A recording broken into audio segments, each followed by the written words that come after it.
Start the car. Switch on the air conditioning. Set the temperature to the lowest setting and the fan speed to maximum. Pop the hood. Shake the product before use.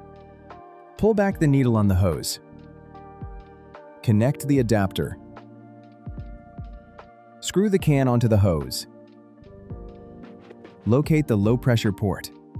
It looks like this. Connect the kit to the port. Start the charging process by screwing in the nozzle. Stop the charging process within the green zone. Close the hood. And you're done! Explore our range online.